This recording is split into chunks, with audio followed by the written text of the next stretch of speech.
Hello दोस्तों, तो आज हम लोग इम्पोर्टेंट क्वेश्चन के बारे में पढ़ेंगे। इम्पोर्टेंट क्वेश्चंस पाइथन में जो इम्पोर्टेंट क्वेश्चन आ सकते हैं उनको लेकर के हमने एक सीरीज़ तैयार कर रहे हैं। तो इसमें मैं सोच रहा था कि आप लोग के लिए कुछ क्वेश्चन तैयार कर दूं जो इम्पोर्टेंस आ सकते हैं और उन्हें सॉल्व भी कर दूं।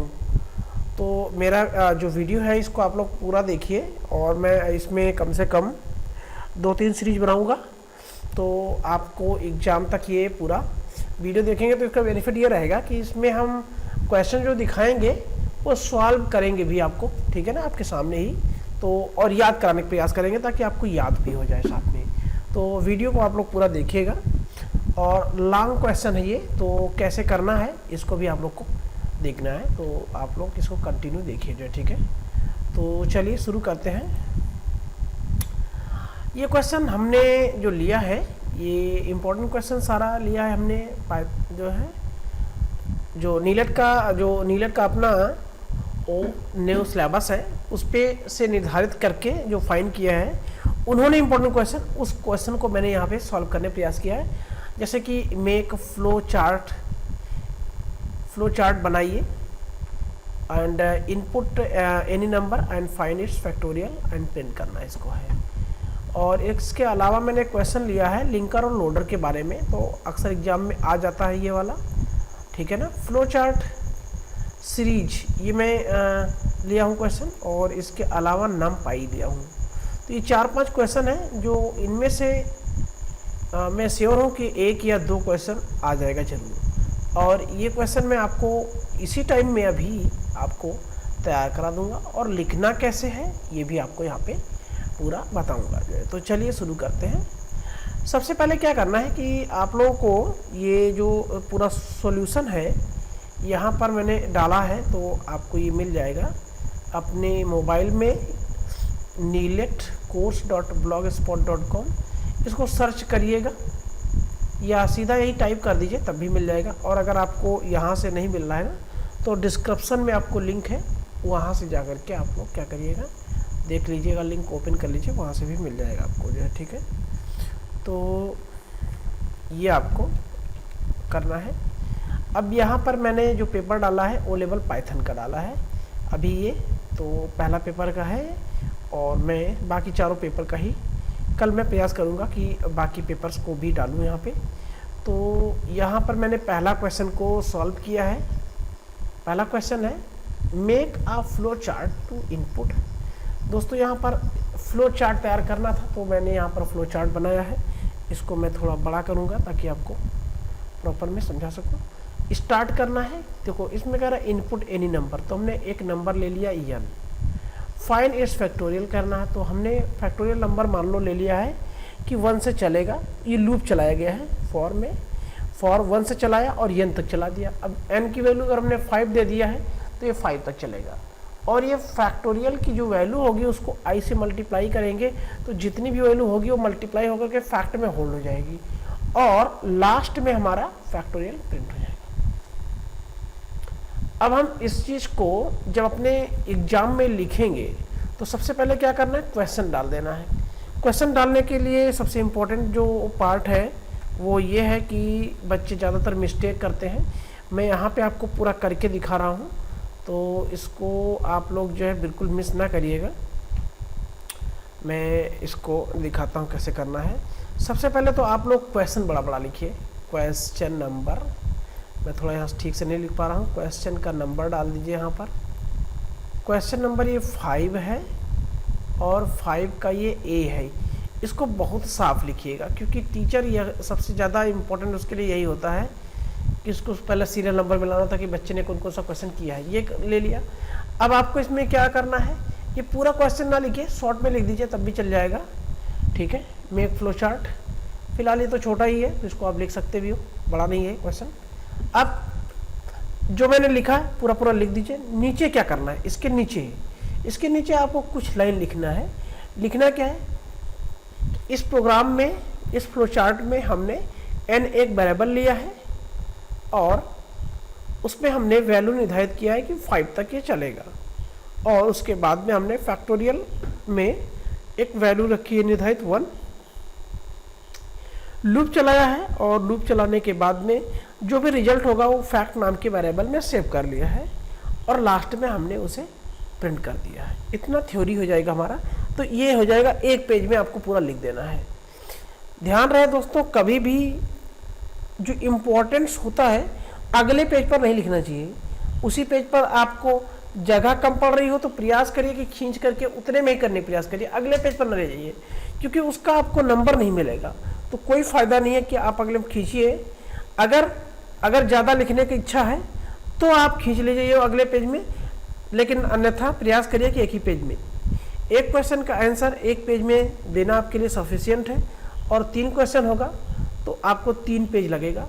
ठीक है, 3 पेज का मतलब हो गया है कि एक पेज का एक साइड का, तो 3 साइड आपको लगेंगे एक क्वेश्चन को करने में। 5 नंबर का क्वेश्चन होगा। तो ये क्वेश्चन आप आसानी से समझ गए होंगे, बहुत ही इजी है। अगला क्वेश्चन दिया हुआ है, देखिएगा। अगला क्वेश्चन है, explain the role of linker and loader in compilation. देखिए, लिंकर और लोडर होता क्या है इसको समझा देता हूँ, आपको बहुत ही आसानी से समझ में आ जाएगा। जिनको बिल्कुल नहीं पता है लिंकर का मतलब क्या होता है, यह एक सॉफ्टवेयर प्रोग्राम है जो बाइनरी लैंग्वेज में प्राप्त कोड को मशीन पर चलने लायक मशीन कोड में बदल देता है। लिंकर का काम ये है कि जो हम प्रोग्रामिंग करते हैं, अब आपको मैं दिखा देता हूँ यहाँ पर, जो भी मैं प्रोग्रामिंग कर रहा हूँ सिंपली, मैं ऑनलाइन कंपाइलर है, ये थोड़ा स्लो भी चलता है कभी कभी। तो यहाँ पे चाहे आप सी का हो चाहे किसी का हो, इससे मतलब नहीं है। जब हम इस प्रोग्राम को रन करते हैं तो इसका एक ऑब्जेक्ट फाइल बन जाती है, और ऑब्जेक्ट फाइल वो हमारी जो होती है वो मशीन भाषा के बराबर होती है। तो जो भी हम यहाँ पे बात कर रहे हैं कि लिंकर एक सॉफ्टवेयर जो है, सॉफ्टवेयर की तरह है जो बाइनरी लैंग्वेज में प्राप्त कोड को मशीन पर चलने लायक मशीन कोड में बदल देता है। अब लिंकर के इस काम के बाद आगे का काम जो होता है वो लोडर का होता है। और अगर थोड़ा डिटेल में बताना चाहूँ तो डिटेल पे क्लिक कर देता हूँ, इधर डिटेल में भी आपको मिल जाएगा। यहाँ पर कंप्यूटर प्रोग्रामिंग करते समय लिंकर और लोडर का महत्वपूर्ण स्थान होता है। किसी भी प्रोग्रामिंग का source code compiler, assembler, linker, loader से होकर गुजरता है। तो कंपाइलर और असेंबलर के बारे में इसको छोड़ देते हैं, जो जहाँ से स्टार्ट होना है यहाँ से है। लिंकर एक सिस्टम सॉफ्टवेयर है जो कि बाइनरी लैंग्वेज में प्राप्त कोड को मशीन पर चलने लायक मशीन में बदल देता है। दोस्तों यहाँ पर इतने मेन इंपॉर्टेंट है, बहुत ज़्यादा आपको इंपॉर्टेंट नहीं है। अब आपको चाहो तो एक छोटा सा एग्जाम्पल लिखो, छोटा सा प्रोग्राम लिखो, जिस समय कि यहाँ पे बता रहा हूँ, ऐसे छोटा सा प्रोग्राम लिख दीजिए। लिखने के बाद में क्या करना है आपको है, उसको लिखिए कि अब ये मशीन भाषा में बदलेगा। मशीन भाषा में बदलेगा तो 001 के फॉर्मेट में हो जाएगा, और जो 001 के फॉर्मेट में होगा वो हमारे अब मशीन के रीडेबल लैंग्वेज के बराबर में हो जाएगा। तो वही आपकी यहाँ पर कहलाएगा लिंकर, जो लिंक कर रहा है। तो इस तरह से लिंकर हो जाएगा। लिंकर के बाद में हम देखेंगे यहाँ पर लोडर का। लोडर प्रोग्राम के वर्चुअल एड्रेस को, लोडर हमारा क्या है,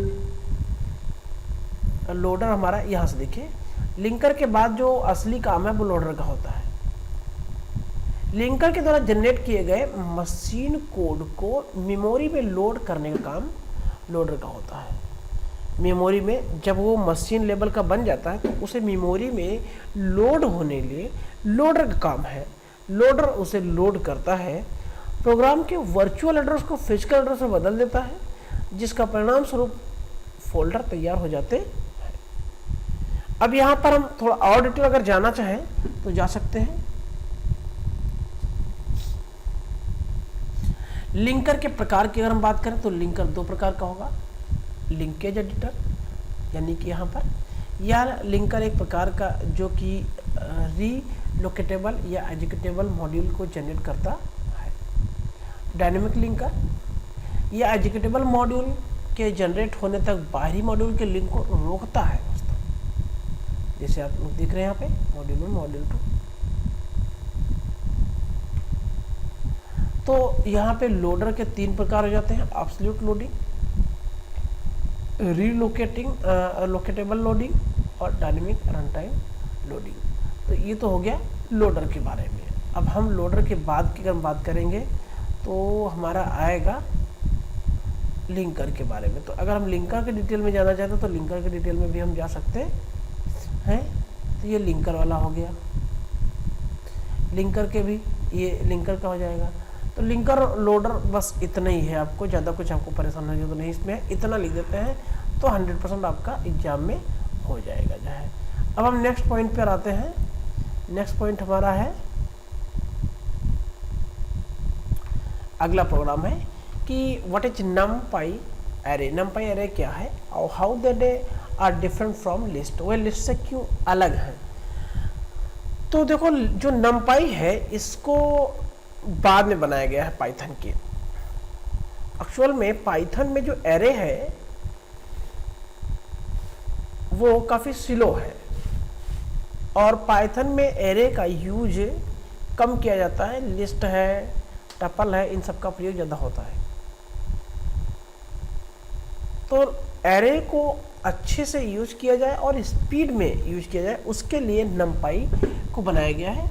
और नमपाई में एरे को यूज करने के लिए हम लोग एनडी एरे का प्रयोग करते हैं, एनडी एरे का प्रयोग करते हैं। तो जब हम प्रोग्राम लिखेंगे तो इंपोर्ट नमपाई एज एनपी, यहाँ पे हमने क्या लिख दिया है एनपी, यानी कि एनडी।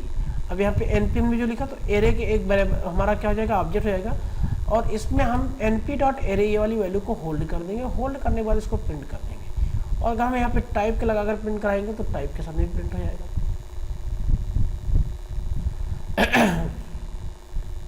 अगर हम बात करें यहाँ पर कि how they are different from list, तो लिस्ट से कैसे वो डिफरेंट है। तो लिस्ट से वो डिफरेंट कैसे हैं, तो देखिए लिस्ट से वो डिफरेंट है, उसके रीजन कई हैं। Common beginner question, what is the real difference here, answer is performance नमपाई data. पहला चीज तो ये कि वे लिस्ट से काफ़ी फास्ट काम करते हैं, उनका जो परफॉर्मेंस होता है काफ़ी अच्छा होता है। साइज के मामले में NumPy data structure take up less space, बहुत कम स्पेस लेता है। तो एक तो ये सबसे बड़ी बात है। परफॉर्मेंस बहुत ही उसका गजब है, लिस्ट से बहुत ही स्पीड है उसकी अच्छी। फंक्शन लिस्ट की बात करें तो साइफाई है, नमपाई तो हाई है। ये दोनों एरे को काफ़ी फंक्शनैलिटी प्रोवाइड करते हैं और ऑप्टिमाइज फंक्शनैलिटी प्रोवाइड करते हैं, जिससे इसकी स्पीड में बहुत परिवर्तन आ जाता है। तो ये तो डिफरेंस हो गया लिस्ट से। अगर आपको लिस्ट ना पता हो तो लिस्ट का भी मैंने आपको थोड़ा सा जानकारी दे दिया है। List are use to store multiple item in a single variable. ये भी एक एरे की तरह ही है।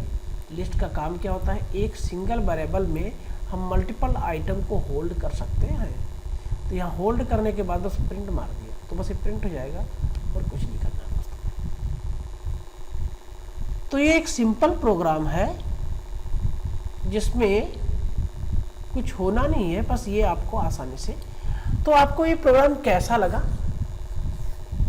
या आप लोग इसको अच्छे से एक बार रीड कर लीजिए और तैयार कर लीजिए जो है, ठीक है। हाँ, किसी को कोई चैप्टर अगर पढ़ना है तो उस चैप्टर का मैंने यहाँ पर वीडियो भी लगा दिया है और भी क्वेश्चन हमारे नीचे हैं, तो उनको भी आप लोग देखिएगा जो है। अगले वीडियो में मैं आपको कुछ और क्वेश्चन के साथ में आऊँगा, तो आप लोग वीडियो को देखना मत भूलिएगा। और हाँ, अगर आपको इम्पोर्टेंस अगर लग रहा है तो आप लोग इस चैनल को सब्सक्राइब कर लीजिए ताकि आपको और भी पेपर्स का मिल जाए। हाँ, किसी को और पेपर चाहिए तो आप कमेंट बॉक्स में कमेंट जरूर कर दीजिएगा, ठीक है। तो नेक्स्ट वीडियो मिलते हैं, तब तक के लिए बहुत बहुत धन्यवाद दोस्तों।